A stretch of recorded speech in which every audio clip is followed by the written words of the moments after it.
Hi, everybody. Today's August 30, 2024, and I'm honored to have with us, as it says here, George Webb, investigative journalist. He is an intrepid reporter. He is on x.com, where I found him, and he's been hosting a number of spaces, most lately on the, I like to say the Thomas Crown Affair, the movie, but the Matthew/Thomas Crooks Affair.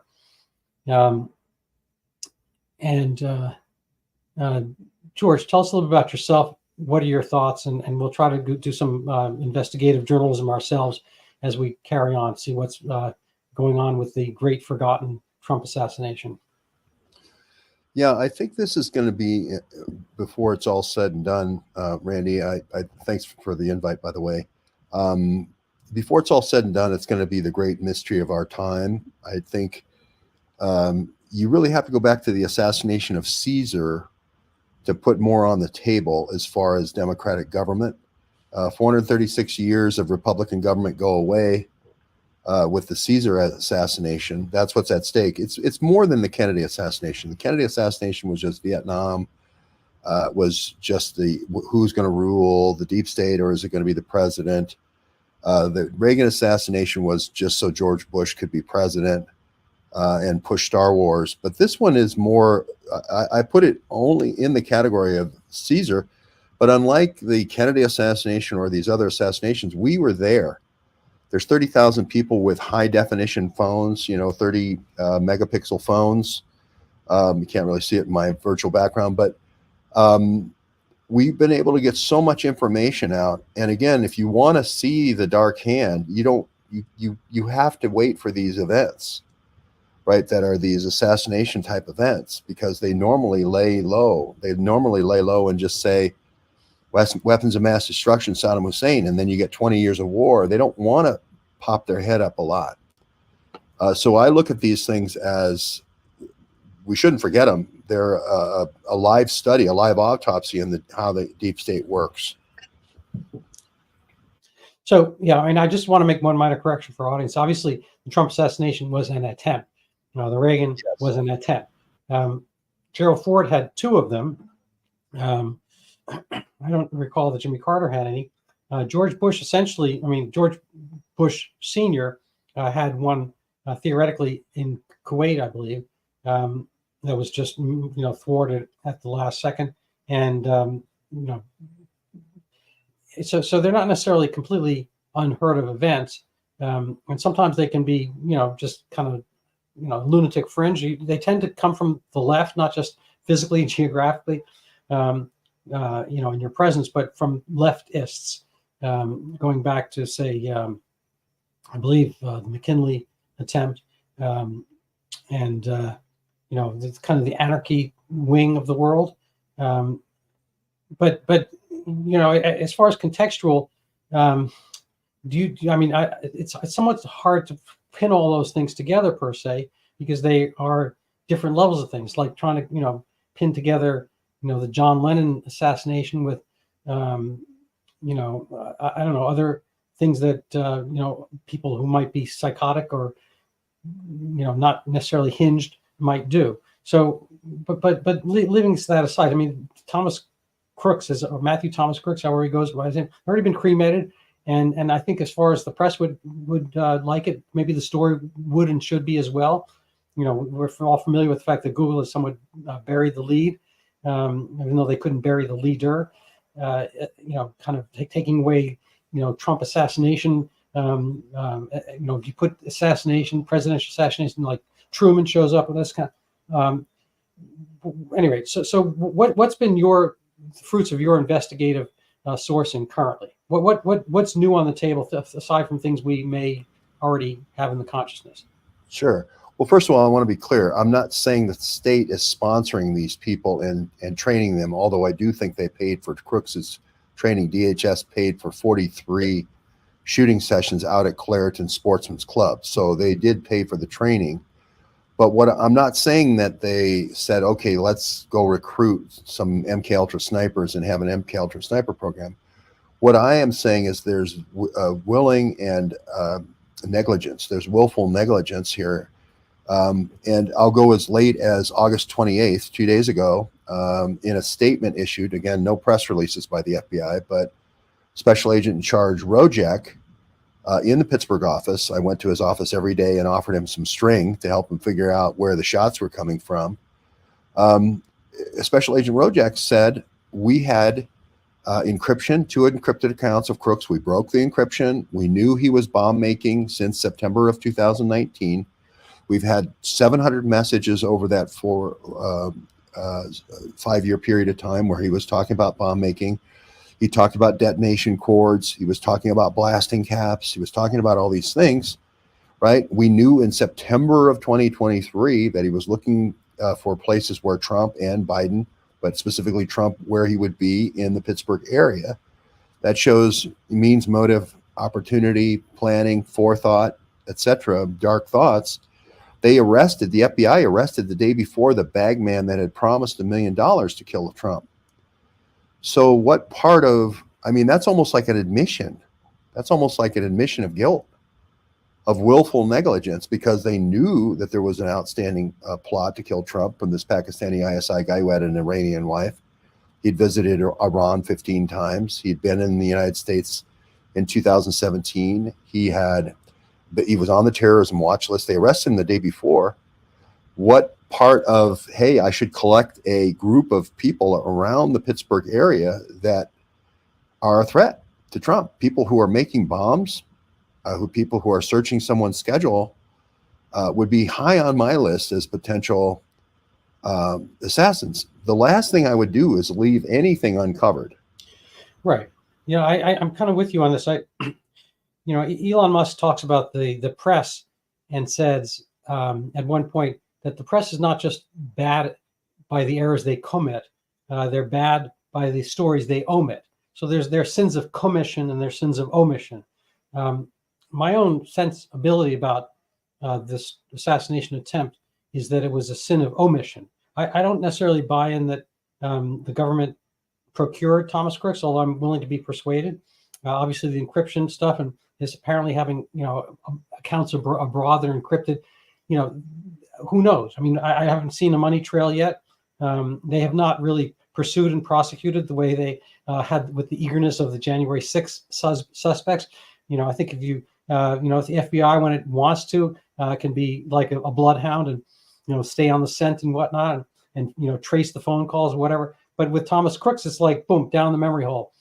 So as far as a sin of omission, I think that they didn't, they sent maybe not just the B team, maybe they sent the C team of the Secret Service, which has like a $5 billion budget and 8,000 employees. And we had, Melissa McCarthy / Rosie, O'Donnell out there, protecting the president, 5'4", agents protecting a 6'4" man, ostensibly, and allowing something to happen. So if it hadn't been in Butler, Pennsylvania, it might have been in, I don't know, Oshkosh or Tuscaloosa or whatever, some other place later on where he's going to have these rallies. So I think it's a matter of allowing it and being lax about how they pursue this. I just don't think they did it with the same verve and vigor had they been protecting, somebody with whom the, FBI and or some of the agencies these days align themselves politically, as we've seen with Peter Strzok and other the kind of agent malfeasance that went on with, during the Obama years. But anyway, so I'm unaware of the bomb making aspect per se. Can you just fill us in, like what we do know? I've seen kind of he's the loner, but he's also kind of a bully, Thomas Crooks guy. There's some hints about gender, this and that. I haven't seen much about that. But all this, there's been like nothing told to us from what I can see. And who's this Agent Rojek you're mentioning? Rojek is Rojek. He's the special agent in charge for the FBI at the Pittsburgh office. He just did a press release statement that he sent out 2 days ago. And this really been the first statement about, the mind and the mindset of Crooks. When I see somebody talking about bomb making, the word bomb, right, or detonator or blasting cap, these are trigger words, literally and figuratively, and they trigger people to then start doing a full, it's a thin thread of communications within someone's normal communications. But once you figure out their thin thread, that they're thinking about making bombs, then you do a full capture it all. You start capturing it all and dossiering everything they do after they start talking about making bombs, because that's ill intent usually. They start going to places like the Demolition Ranch, which is this place that he wore the T-shirt, where you can go as a person and make bombs. There you go. There's Agent Rojek, Rojek. So my point is he came out with this statement. I put it on my Substack, so it's in my Substack, and he came out with this timeline. Well, my point is, if you knew all that, why would you leave anything uncovered? And the most important piece to this is that Secret Service gave specifically Beaver County, the responsibility, a wedge, the Pac-Man wedge. They gave that responsibility to these folks. There it is, the detonating cord, blasting cap, how to make a bomb, since 2019. So this person should have been under heavy intensive. I mean, he's got, I can't remember how many agents are in the office there, but it's over 20 agents. So you would think, and he's looking for all these chemical precursors of explosives. You would think someone would go, okay, he's looking at Trump. He's looking at visits in the Pittsburgh area. This is September 2023 now, a whole year before the assassination almost. You would have somebody on that case, right? You'd say, hey, look, we want to be monitoring the comings and goings of this kid. He's going out to the Clareton shooting range. He has 43 visits to the Clareton Sportsman's Club, so we know he's a sniper. We also went and visited, when we went there for 2 weeks right after the assassination, we went to the Keystone in Cranberry Township. He was also a member of that club. We went to the Allegheny Gun Works where he was. We know he transferred a weapon from his father in April of 2023, which is the AR-15. Maybe it was a little bit later that, maybe it was October. But we have various electronic metadata footprints of him as well, that Senator Johnson has, that are still being withheld. So I'm saying that we're getting, as you said, January 6th, we got everything, about how bad these Trump people were stomping on the personal mementos of Nancy Pelosi. We had real-time reporting of that, but yet we still don't know if somebody tried to kill the president and did hit the president, almost killed the president. We still don't have any of the social media, the 700 messages that are involved here. We don't know the accounts, and we don't know the account creation dates. We don't have the overseas encrypted account balances. We don't have the creation dates of those account balances. So like you say, we got grandmother's dental chart the day after January 6th, but this is an attempted assassination we know almost nothing of yet in terms of metadata. Yeah, well, I think we're all up on the fact that Pavel Durov was arrested in France, on a flight from Dubai, I think. I'm not sure where he was going to. Ultimately, he's out on 5 million euros or so bond, maybe out in Paris. He encrypts his, his web page, or whatever you want to call it, his kind of WhatsApp version, and so be it. I think it's important for us to have, some freedom to communicate without government scrutiny. I have a question for you, I guess, as an investigative journalist and/or citizen. If this guy is searching detonator caps and where Trump is going to speak and whatnot, should that data be obtainable automatically by the FBI and whatnot? And what if he had been a little bit more discreet? How deeply should the FBI be pursuing this kind of stuff? On the one hand, A, and B, on the other hand, allow him to get so close. It seems inimical. I mean, on the one hand, we could have, greater, federal scrutiny of all of our Google searches, which I wouldn't really kind of be in favor of, it's kind of pre-crime versus the actual, kind of protection of the president in real time, where there's, real time, real crime.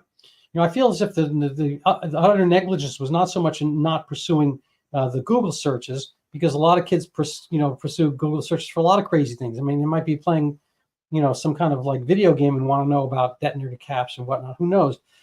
Versus, I mean, maybe it's a little bit more if he's going to blasting camp and shooting whatnot. But moreover, it seems like the real negligence was like letting this big swath so close to the president go untended, and when it was noticed, to do nothing about it then. I'm wondering, what have you been able to kind of suss out from this aspect? Well, if you, I'm going with Rojek's timeline, a special agent in charge, SAIC Rojek's timeline. He said Crooks was on the roof from 6:05 to 6:11.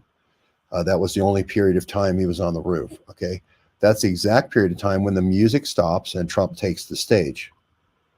Right? Everyone knows when Lee Greenwood's done singing Proud to be an American, that means Trump's coming on stage. That's the last song.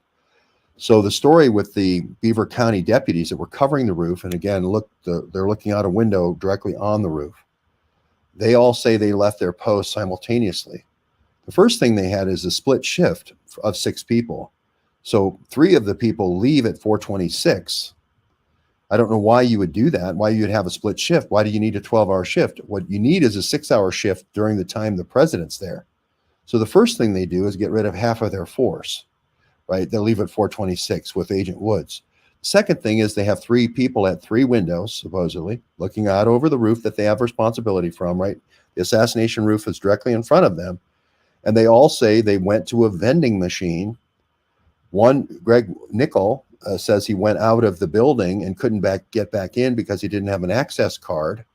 You would have thought if they had a 12-hour shift and were coming and going in and out of the command center all day, that they would have figured out that problem before. But Greg Nickel now says he was locked out away from his window. And what I'm talking about is the willful negligence of being away from the window at 6:05 to 6:11. And then the other 2 guys saying that they went to the vending machine it seems like willful negligence. It seems like they left the door open, sort of like the Lincoln assassination, where there's only one guy guarding Lincoln right after the Civil War is over, where hundreds of thousands of people are murdered and killed, right? And you have one flimsy lock, and that one lock is left open, right? It's just willful negligence. I'm not saying that they were in on it, but I'm saying that they were aware of the plot because they arrested the guy the day before. So, and this came out in the New York Times, this article here. If you go scroll up a little bit, you'll see the actual timeline from Agent Rojek. There's the New York Times reference. If they would have had the water tower, I'd make the point, if they would have had somebody at the water tower, you would have seen all this. But if you scroll up a little, you'll see the windows that were left open here. All those windows left open at the critical time of 6:05, right, to 6:11. Now that doesn't make any sense. That's the one time you don't want to go to the vending machine. That's the one time you don't want to have a split shift. All 6 of those windows right there should have been manned by all 6 of the Beaver County deputies. You don't want 3 of them leaving on a split shift at 4:26, which is what it says in the New York Times article. That's crazy. You need a 6-hour shift. You don't need a 12-hour shift where half of the people go before Trump even gets on stage. And the second thing is you don't want to go to the vending machine during the key 6:05 to 6:11 period of time. If you scroll down, you'll see the Rojek timeline where Rojek confirms all this. Not my speculation. It's really Rojek. But you can see here where he says, guys, I'm out at 4:26, be safe, and so forth.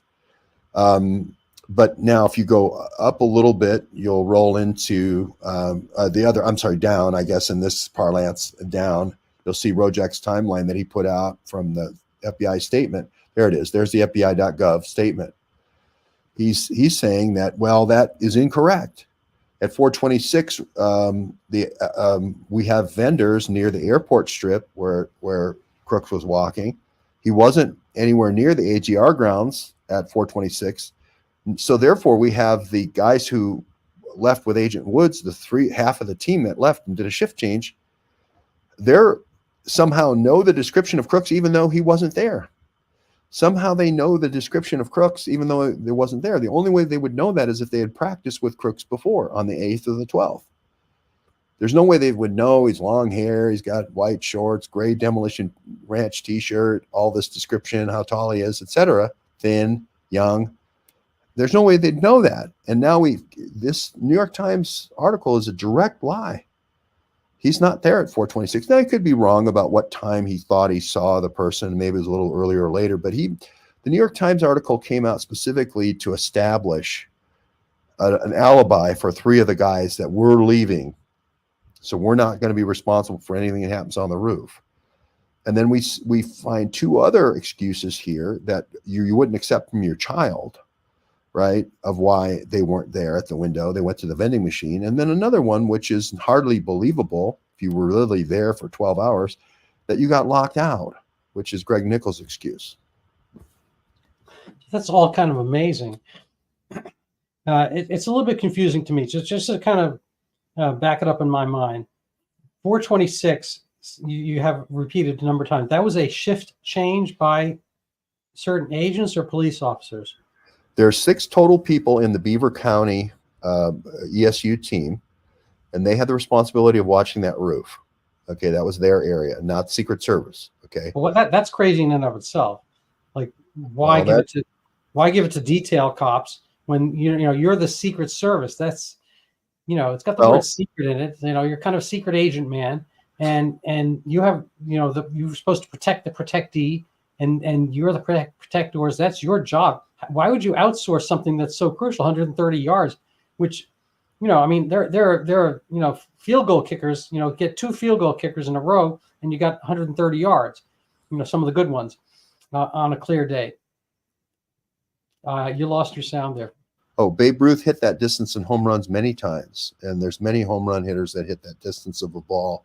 This is well within inside a regular ballpark. My point is that Secretary Cheadle worked directly for Dick Cheney for many, many, many years, including 9/11. She was there when Secretary Dick Cheney took the continuity of government for a brief period of time, with a potential assassination the morning of George W. Bush. Most people don't know on Longboat Key, Dan Hopsiker recorded it, there was a potential assassination which kicked continuity of government into a motion on September the 11th. That's in Dan's book, Terrorland, Welcome to Terrorland. But my point here is that she's been an insider with Dick Cheney for decades. Right? She's the key reason. The key reason she became the director of Secret Service was Jill Biden. Right? So she's been an insider for at least 2 decades. Now, Dick Cheney's come out and said that Donald Trump is the greatest threat to American democracy in its existence. 246 years.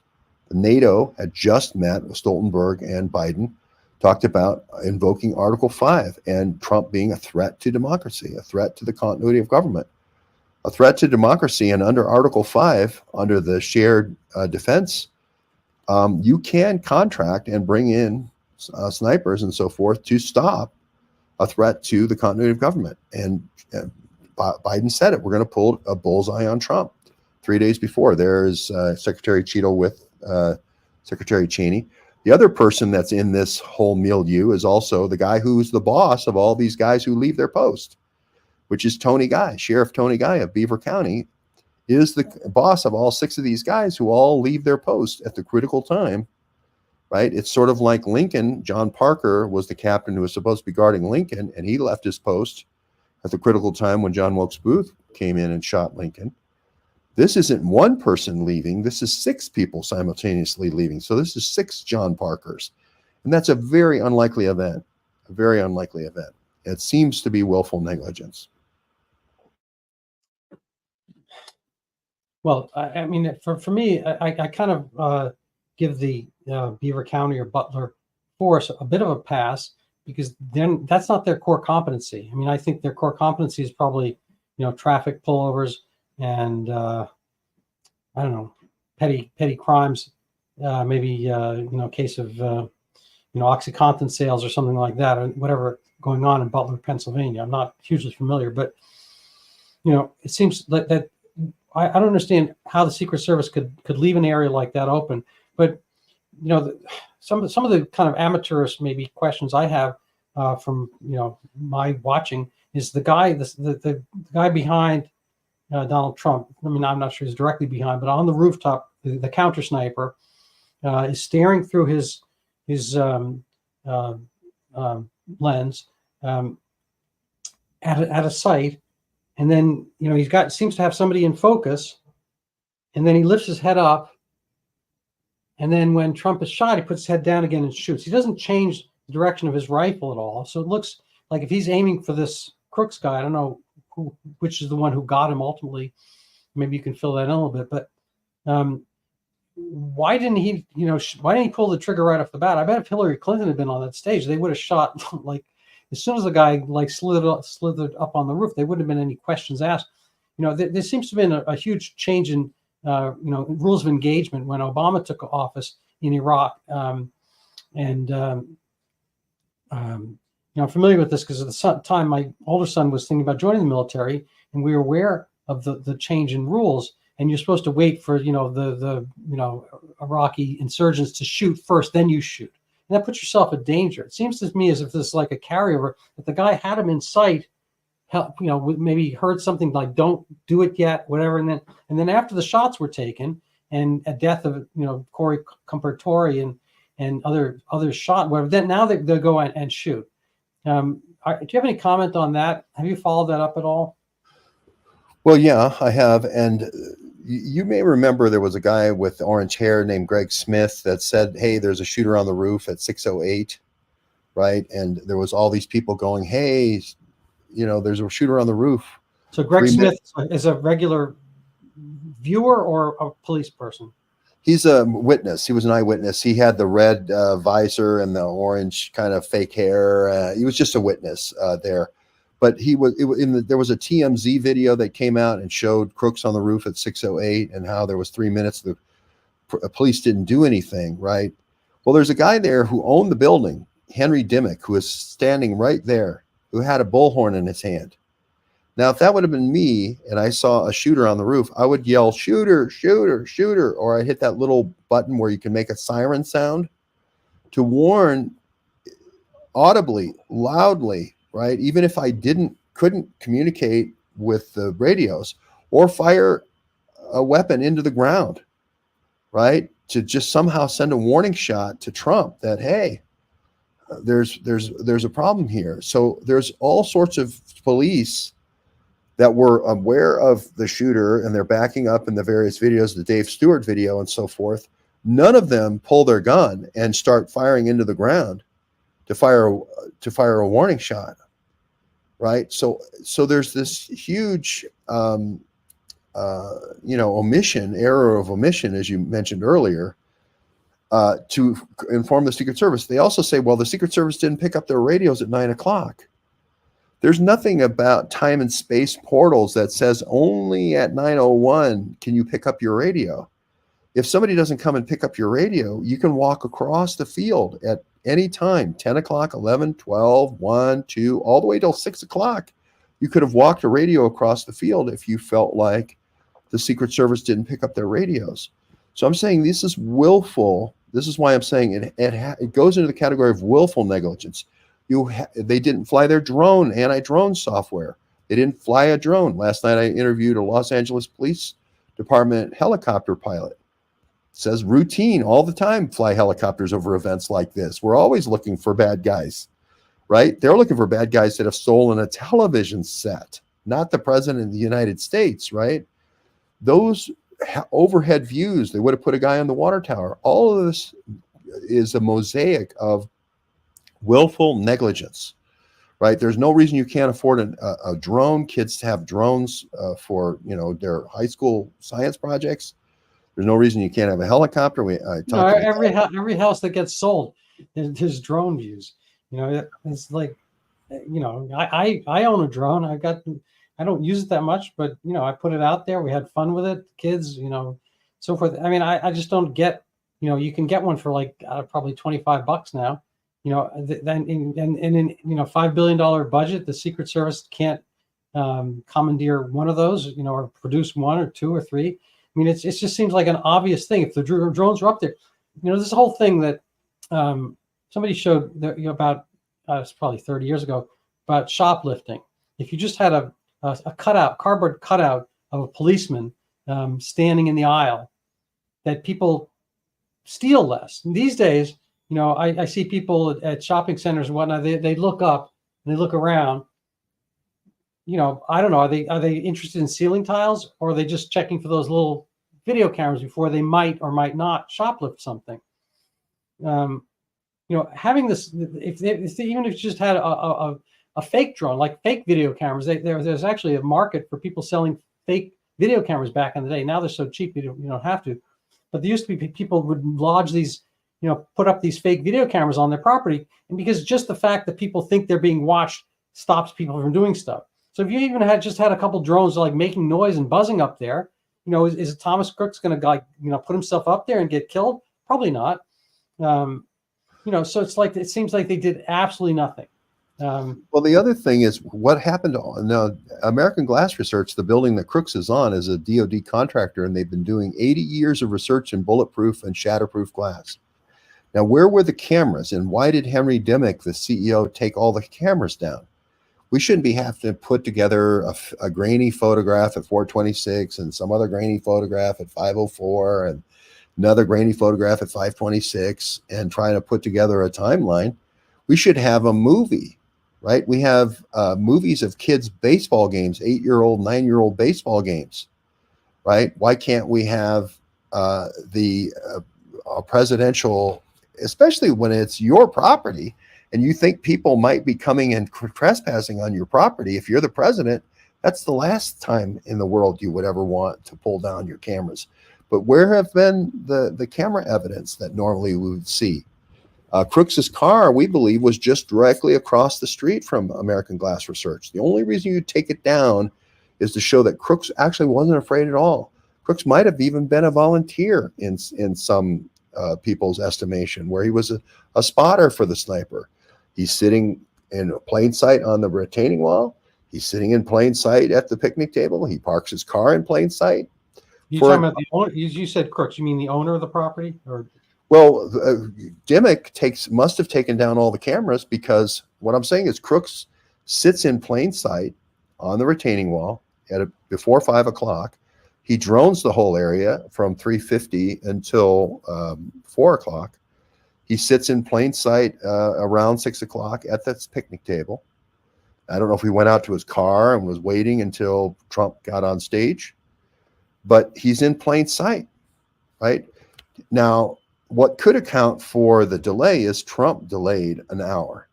So he was on the retaining wall. He's looking to source his gun somewhere. We don't see him with a backpack. He's looking to source, that sort of, he must have the drone at the car. I haven't seen the film yet, but maybe he just went back to his car and he's waiting in his car until he's summoned. He hears the music and then comes and sits at the picnic table and then makes his run. But he still has to assemble his weapon. He still has to be coming across the field. Did anyone see him carrying what would be the weapon? No, we don't have any pictures of him with a backpack. So a couple of other videos I've seen is one from I guess the Butler Police of an agent, kind of going up to the roof. We don't get to see his body cam where he sees the guy. He jumps down. He starts running around yelling, trying to alert everybody. Have you seen that video? Yeah, I have. Yes. So that's before Trump gets shot. Why? I mean, I think there was enough time for Trump to know that this police officer had seen somebody on the roof. What's that about? What have you followed that, Fred? Yeah, I call that the pop-up cop, the one who uses kind of the Indian arm sling to, with the two hands to pop up. And he says he sees the guy and he gives a complete description of Crooks. Again, I pull out my service revolver and I fire 6 shots. I know, I understand, but what did this guy do, and why did nothing happen from his noticing this? I mean, he's yelling. He ran out and tried to get like a visual, and he says he saw him up there, but he doesn't try to warn anybody, right? He runs out and then he runs up, and then the shots ring out. I think 30 to 60 seconds in that time frame. But again, nobody's trying to make an audible warning. Audible warnings have been around a long time, even before electronics. if you sense danger and you're the person who's trying to provide protection, you're going to use you have a whistle, you have a flare gun, you have your service revolver. There's a lot of things that you can do. You could throw your flashlight at the guy. I mean, I don't know. You just shot the thing in the air, then people would be alerted at the podium. The gun in the air. That's how every Olympic race starts. So I think everyone is alerted, and would have pulled Trump from there's a little danger because what goes up must come down, but shooting the gun in the air is probably the best because it creates a huge sound wave versus shooting down on the ground. And that's probably what I would have done. Right. So have you seen Chris Mortensen's video? Chris Martinsburg or Martinsburg or Morton? Yeah, I know who you're talking about. Mortensen, I believe. He did this forensic audio. He's got taken the audio from a bunch of different phones, and he pretty firmly believes there's a second set of shots from a different direction. Have you followed that at all? Yeah, I did some of that early. I saw some of that early analysis. When you hear it from Dave Stewart, who is directly in the line of fire, you hear his video. I'm convinced that probably all 8 shots came from the gun that Crooks had. The FBI did live fire tests, and they found 8 shell casings, and they found that those 8 casings came from that gun. So if there is a second shooter, it would have to be like an initial shooter shooting 3 shots and then saying, hey, I'm going to go down and get the bad guy. You cover the gun and cover me, and then shoot 5 covering shots. That could be. But I think all 8 shots came from that location. The FBI has confirmed that now, finally, after 45 days. But I like Chris Martensen, or as you say, Mortensen. I think he's got the right intentions. I think I'm confusing him with the NFL guy. There was Chris Mortensen was the NFL reporter. I apologize to Chris Martensen. But it's similar name. But I think I think in all these things, people have the right intentions. People get into this person's lying or has some nefarious intent. We don't know. We're trying to find the answer. And I think he had a very good acoustic analysis. Now, what could be is if the first person fired 3 calculated shots and one of those hit Trump and the other one hit 2 of the other people, you could say, cover me, and jump down the roof and make your escape. And then that gun is made to turn sideways so that you can shoot covering shots and have even a lower profile. And it would account for the difference in the acoustics because the escaping gases from the side then would be reflected and then sent upwards rather than sent out. It would change the acoustic properties. So there is a universe where that is a possible solution, what Chris Martensen has said. With one gun. Right. Now the water tower was unattended. I mean, it's if you were the Secret Service and there hadn't been a water tower up there, you'd really maybe want to construct one. Here it is, already pre-designed, been up there for years, ready to go. It's got a gangway, so I assume there's a ladder to get up there. You wouldn't want to put anybody up there to watch the thing. I mean, that's kind of a nice perch, isn't it? We've all seen Angels with Dirty Faces and the old prison warden movies, and there's always a guy up there with a gun with the searchlight, or the Great Escape. There's always a guy up on the tower with the gun. And the seafaring movies. There's a guy up on the top of the mizzen mast or the mainsail, whatever. And the crow's nest looking with the crow's nest supposed to be a horrible thing. Just I didn't really appreciate it when I was watching those movies as a kid. But can you imagine the sway they must have there? Back and forth, dozens of yards, whatever. In a storm, and you have to hold your telescope. And anyway, well, they didn't go up there until it was battle stations. But yeah, I agree with you. So here you have something that's a little bit more stable. It's a water tower. It's not going very far, absent a tornado or something like that. And they don't put anybody up there. They don't put any drones up. They've got the C team. It just seems that they would have been, maybe not lost as much sleep if the bullet had gone in. I mean, it just seems like if you really wanted to protect something, you protect it. Yeah, two guys on the water tower, one sniper team up there would have easily covered it. But as I've always said, like a mall cop on the roof with a umbrella and a lawn chair, a typical 4th of July fireworks viewer, a Walmart cop, a kid with a drone, a grandmother with caution tape, a wedding photographer. Any of these people, one person could have stopped the whole assassination. So the fact that they misused the resources of 6 snipers, and the thing is, the Beaver County folks were not just traffic cops. They had gone into very extensive sniper training with JTTF, Joint Terrorism Task Force. They had trained out at Clairton with Crooks. So there's a big connection here between the Beaver County folks, Greg Nickel especially. Greg Nickel competed for the Clairton team after the assassination. There was also, and I attended in my hotel, they had the Canadian and American sniper competition between police, which was oddly timed to immediately come after the Trump assassination. So there's all these things as a mosaic. You start putting them all together, they don't look good. It looks like willful negligence. So, what are your conclusions about this episode? And so if you could write the future 6 months from now or a year, what do you think we're going to know more about this? What do you think the conclusions are going to be, or will there be any? Or is it just kind of a willful, not just a willful omission, willful commission, but a willful forgetting? I think there's an outstanding bounty on Trump's head for $1 million. Nothing changed there. I think there is an accomplice here, Maxwell Urich, and then potentially a second accomplice, Kenan Hooper, who will try again. They'll either try with explosives or try with sniper. So when you say accomplices, those names you gave me, I'm not familiar with them. Who are they, and how do you determine them to be accomplices? Well, for instance, one of the accomplices used the name of Crooks with his picture in a Trump assassination game, a Steam game, video game called Smash Trump.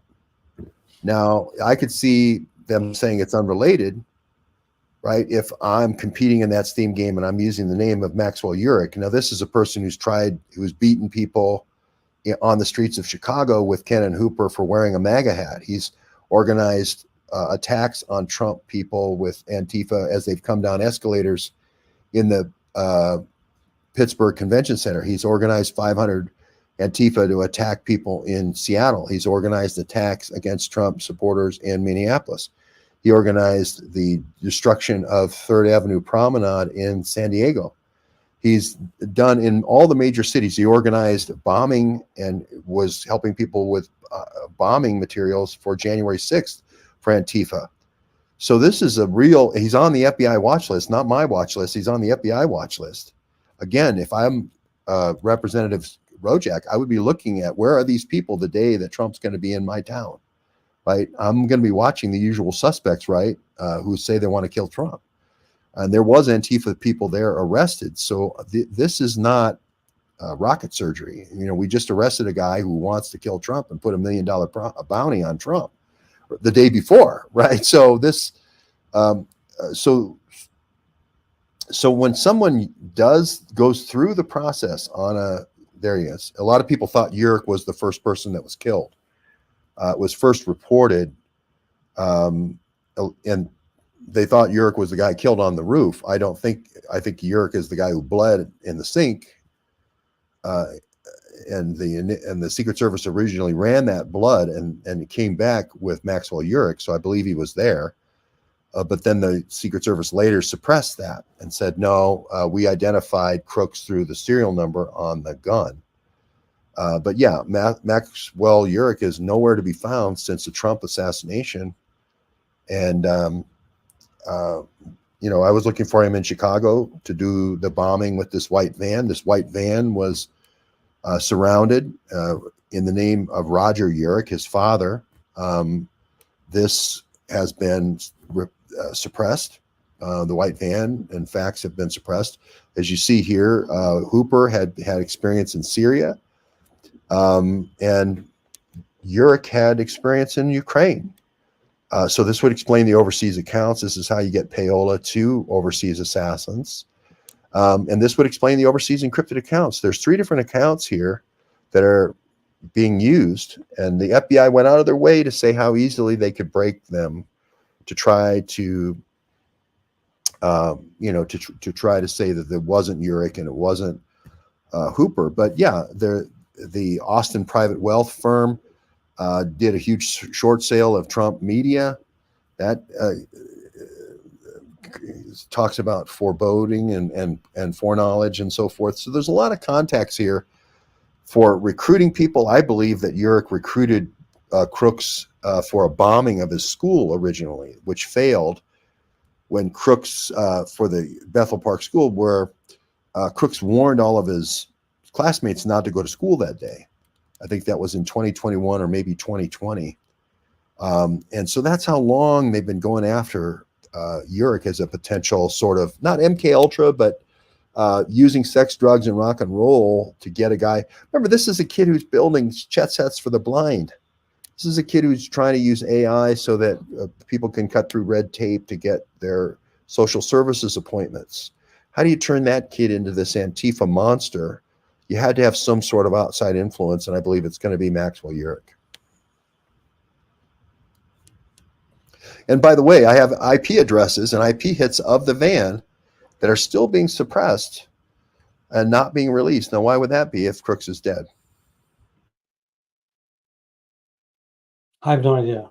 You tell me why. Why is that? Well, there was 2 assassins. If you look at the New York case, there's 2 assassins that met with this Iranian guy that promised the $1 million bounty to kill Trump. What's the New York case? Well, the New York case, it's in the Brooklyn Eastern District of New York. There is a guy named Merchant, Merchant. I've seen that. Yeah. Okay, that in the indictment, this is not something that I'm contending. This is in the DOJ indictment, saying they promised $1 million to kill Trump, and they have this meeting in New York, and then there's IP address. Who they have a meeting? Well, they're not saying who they met with, but they said 2 assassins, 2 American assassins. We don't know who the assassins are. They didn't name the assassins. They said these are FBI assets. That's why we're not going to name the assassins. So did they tell Trump about this? Was Trump informed that there was a person from a foreign country trying to exact revenge for Soleimani, and there was 2 assassins with $1 million bounty running around over the last year? Is anybody in Secret Service in that whole year said, well, let's just go over our threat matrix here. There's this one guy who was offered $1 million bounty. I mean, wouldn't that come up at some point in a security review? We have knowledge of $1 million bounty on your head, and we know there's 2 assassins running around America, American assassins with American passports that are trying to kill you. That seems like it would come up in a meeting to me. Now, that's what the indictment says, right? Not me, right? So we have to look at the travel schedule of these 2 guys and look at the probable vehicle they used, and then look at these different IP addresses and pings and electronic footprints that vehicle may have left. And my theory is the reason why they're suppressing some of the locations. We know that one of the locations they go to Crooks's home. One of the locations they go to Crooks's workplace. Who's they in this case? The Iranian. Well, there's some kind of here's where the data comes from. You do what they call a fence around Crooks's house, and you do a fence around Crooks's work, and you say, okay, give me the intersection, give me all the IP addresses that are the intersection of those 2 places. Okay, and they came up with these 9 IP addresses. But then the intersection of those addresses then also had hits in New York City in 2023. They had hits in New York in 2024. They had hits in Boston in March 2024. They had hits in Washington, D.C. in June 2023. So if Crooks wasn't going there, who was? These are hits at Crooks's house and Crooks's place of business. They also had hits at the Allegheny Gun Club. So is it someone who has a shooting club and is picking up kids to go out to the Clariton and then they're going up and meeting? We don't have an explanation, but we can ask Crooks's parents and say, did he make a trip in 2023 to New York in June 2023? Did he go to Boston in March 2024? Did he go to New York again? Did he go to Washington, D.C. in June 2023? I don't think so. So somebody had to go there to get those hits. I say it's the white van that they're suppressing, and I say it's Urich and it's Hooper riding up there. They're going up and meeting under, maybe they're FBI informants, but they're meeting with the bag man, and then they're going right from there to Washington, D.C. Right. So these are unexplained. Is there a way to connect the IP addresses with an actual person? I mean, does that happen? I assume it's a cell phone. Sometimes the car, the OnStar, actually will ping as well. That's an IP address potentially. The only thing we know from the Heritage Foundation, which has the data, is the actual IP addresses. But I have not connected those IP addresses to Crooks' phone. There's 9 different addresses. That's another thing. If it was one address, you could say, well, that was Crooks's phone. It was 2 addresses, you could say, well, that's Crooks's laptop and Crooks's phone. But 9 different addresses seems like 6 or 7 kids with 6 or 7 phones, right? It just doesn't wash. It does not make any sense about what are these random. Are those all there simultaneously? The ones that they're picked, are they not they're just geographic, but temporally the same spot, same place, same time? That's a great question. I need to answer that question. I need to go back to the data. One thing that would help is for the Heritage Foundation, which is located just on Pennsylvania Avenue, just north of the Capitol. I've walked by the Heritage Foundation 1,000 times, is to release the whole data set so that we can do this kind of. Let people crowdsource a little bit or something. Yeah, let people look at it and do, like you said, the temporal analysis, the geographic analysis, slice and dice it however they'd like, right? So that we could get a better idea. The marathon bombers got, this is ancient times, 2013. The marathon bombers in Boston, there was a huge effort done just by citizen journalists, and there was a lot of photographs and so forth that sifted through in 4chan. There was a lot of people adjudicating stuff, and there was investigation was helped not just in positively identifying those who were, but getting rid of leads that weren't. So there's a weeding effect in both directions. It's kind of like Tinder. It's not always sometimes a matter of finding Ms. Right or Mr. Right, but avoiding all the mistakes, and getting the right date. And so the Zarnievs were eventually found. I'm not positive through that means, but a lot of other leads were negated. So it's helped speed things along. So yeah, I think more people have their attention on this, the better, before it gets too cold. But it is interesting that this Matthew Urich, and you can't say Urich without ear, EAR. It's interesting enough. He's got the gauge thing in his ears. But he apparently, Michael Urich, whatever his name is, has not been Maxwell, like Maxwell Silverhammer. Maxwell Urich. Sorry, Mr. Urich. That's my second misnaming today. He's not been seen since July 14th. That's odd, isn't it? I mean, if the FBI really, really wanted to get the guy, you'd think he would have been gotten already, no?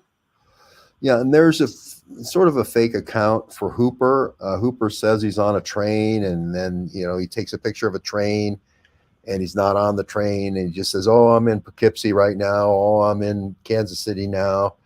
It's sort of this wild goose chase kind of breadcrumb trail that he's putting out. So Hooper also seems to have disappeared from the discourse. We went into all these places, not only associated with Crooks when we were in Pittsburgh, but we went to all the Urich locations and we went to all the Hooper locations. There's a fourth person named Borer that's also a person of interest, Boerer. And so we're following all these leads, but it's impossible to go from a kid who's making chess sets for the blind and software for the people who need social services, and then turning him into a bomber and a sniper without some male models, male role models influence, and without some lures, sexual lures. And we're looking at this other woman who was a part of their triumvirate, their triad, named Lisa Coulier, Cuyler, who died mysteriously in 2021. That also was a part of this little Antifa group that traveled all over the country in this Arizona van, by the way. And then they suppressed the Arizona van. They had 15 police descended on the van. It's by the Sheetz convenience store, about 200 yards from the shooting. It's towed away, and then we never heard of it again.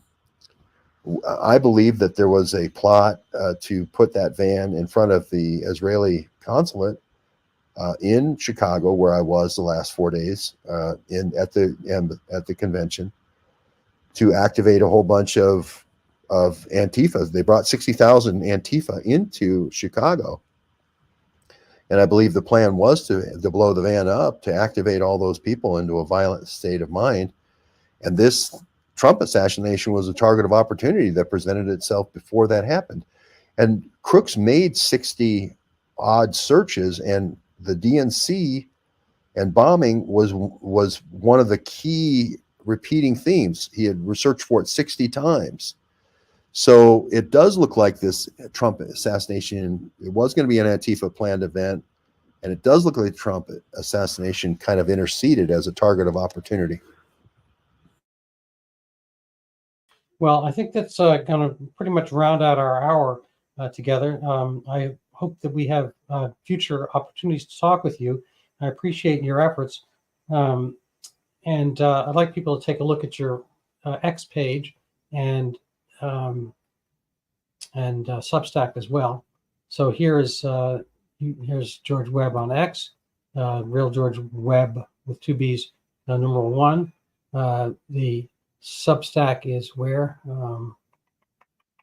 It's georgewebb.substack.com, and Yeah, it should I'll find it in a second. In the meanwhile, let me just put your book. Is this your book, I believe?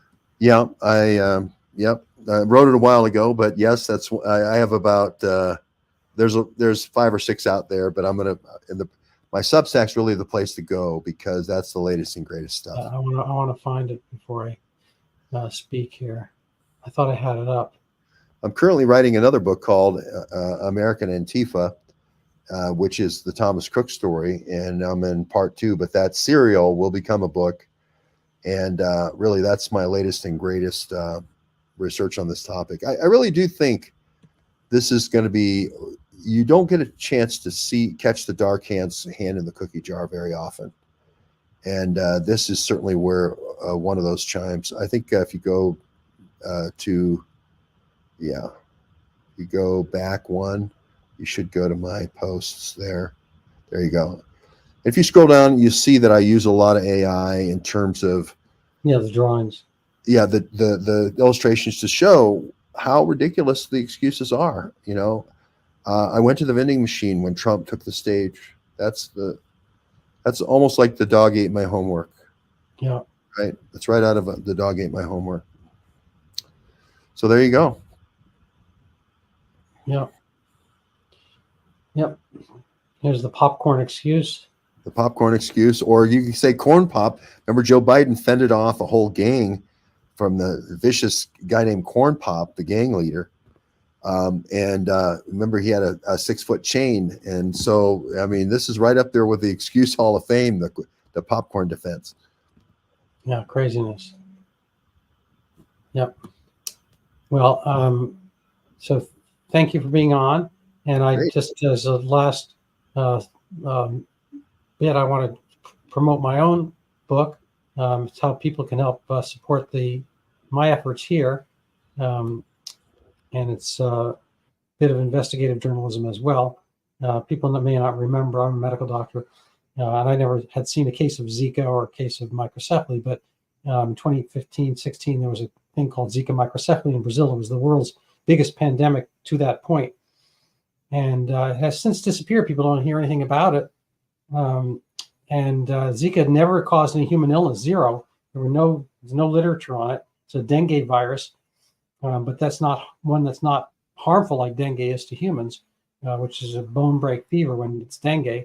And Zika is probably maybe a primate, monkey version of dengue, but we don't get it. And all of a sudden it became a thing, and then it just disappeared. And billions of dollars have been spent kind of pursuing it and or vaccine. Nothing's come to fruition, but the thing just disappeared on its own. And so I wrote a book. I just basically wrote an article originally to kind of figure out what was going on. And my conclusion was that Zika is real as a virus, and microcephaly is real as a rare congenital phenomenon. It just so happens that one has nothing to do with the other. And I was almost about to get published in JAMA, the article, and the two editors at the time, who since have performed harikiri at the woke cancel culture altar, they said, "Oh, it's a great article, but we think it's a bad time to do it because this coronavirus coming around the corner." It was early 2020 by then, and we don't want to sow any doubt in the public health establishment. We're like, that is your job as journalists to sow doubt in the public health establishment or any public establishment, but they didn't see it that way, and so they didn't publish my article, and it kind of irritated me enough to have to go research even further and write a book on the topic, which I think is foundational about what happened to Zika microcephaly. And frankly, hundreds of millions of young families around the globe in the tropics, not so much here, should read this book because they are working on an unfounded fear that a single mosquito bite can ruin a pregnancy. Not the case. Anyway, so this, and then to see COVID happen, I wish people had kind of heeded my words a little bit better, and JAMA had a little bit more bravery. We might not have gone through all the contortions we have gone through since. Anyway, so that's Can I make a quick comment about Zika? Sure. In Galveston, Texas, at the University of Texas Medical Branch, they worked on Zika, and one of the people who was at that was a gal by the name of Virginia Benassi, who was on the World Health Organization Task Force. The Pan American Health Authority also covers Zika for the Southern Hemisphere. And that person also got their early bids and did the bid rigging for mRNA for NATO and the Wellcome Trust and WHO. Virginia Benassi via WHO.int. She's in the UTMB and went to Wuhan as part of the team to do the leak remediation training. And Zika was an engineered virus to create fear in the minds of mothers in the tropical zones so they would not have children. Well, you're right about the second part. I don't think it's an engineered virus, but I think the whole thing was blown up. I'll be happy to send you a book. I'd love to get your thoughts on it, a review maybe. I doubt Ms. Benassi or Dr. Benassi, whatever she is, would necessarily be a reader and a purchaser. No, but when I say engineered, I don't necessarily mean genetically engineered. What I'm saying is serial passaging. I can get it from a monkey to a human. No, I understand. So the book covers all the origin theory of the Zika microcephaly phenomenon, and I've spent a fair amount of time, multiple weeks, nearly a year, researching this, and so there's a lot that happened there. And I think I would love to come back with you in about a month and talk about it, because I would like to present my evidence to you. Fair enough. I'd love that. With the labs, and I would love to read your book in the meantime. Yeah, if you would do that, I'd love to have that session because I think it's a very useful topic, and I would love to do a spaces on that. And you have a little bit bigger reach than I do, but my feeling is that, especially with Brazil kind of turning off, kind of angry at Elon Musk, I think it would be interesting to show Brazil a counter theory to what they have as a prevailing narrative for Zika microcephaly. Frankly, it'd be a big relief to the people in Brazil, because loads of people have contorted their lives because microcephaly, nobody wants that for their babies. I get it, but it just doesn't happen to be real. And even that first year was bad science. And I agree with you that it was done to prevent, that it was aggrandized. I think once the thing was there, I mean, there, in my view, there are conspiracies and there are conspiracies of interest. A conspiracy is when you plan ahead. The conspiracy of interest is when something happens and everyone tries to profit from it. So the example I give is, I have ice cream on a hot day. There's a bunch of ants and birds and whatnot, rodents. They're not thinking about my ice cream. But when it falls on the ground, all of a sudden there's an action. They will conspire to get as much of it for themselves as they can. And so Zika microcephaly became a conspiracy of interest. Once it happened as a phenomenon, I think wrongly, but say naively or whatever, then everybody kind of clamored to profit from it, ghoulishly, mind you, macabrely, because their profit was to, the left in Brazil wants the kind of strict pro-life, anti-abortion constraints to disappear. So Latin America has the toughest abortion constraints on earth, and this is in the crosshairs of all the NGOs that want pro-abortion, and so they worked really hard to get the emergency injunctions against abortion once there was Zika microcephaly. So a lot of people wanted it to be a thing. And there were all kinds of other reasons. There's north-south jealousies in Brazil. The north is poorer, and they were jealous of the south. And there was the Rio Olympics, and all the money had been spent in the south. And they just, there's a lot of Brazilian animus. And this thing got promoted as a way of bringing money and attention to the north of the country. So there were a lot of ancillary political reasons why this thing, fanned and blew up, and none of them really good. And WHO, kind of wanted the zero population concept, and they started telling a lot of the governments in that area, according certain states in Brazil, and as well as other states outside of Brazil, to stop having children entirely. So Honduras and Jamaica, various states in Brazil, they were telling their people to stop having babies until there's a Zika vaccine. Now, mind you, I checked my watch, like 10 years later, there's no Zika vaccine. So there'd be no kids anywhere in these countries, but that didn't happen. Fortunately, people have still, enough biologic sense to ignore these experts. But anyway, read the book. I'd love to, get your. I'm going to read it. I'm going to definitely read it. And then a good read. Kirkus Reviews approves 20% of the books submitted, and they gave this one a thumbs up. So that's not definitive, but I actually think it's a fairly entertaining book. I wrote it, at regular, general readership. There's no obscure medical terms much at all. So it's kind of a regular discussion book. Great. I look forward to it, and I thank you for the opportunity today. I appreciate that, George. You have a wonderful day, and we'll talk soon.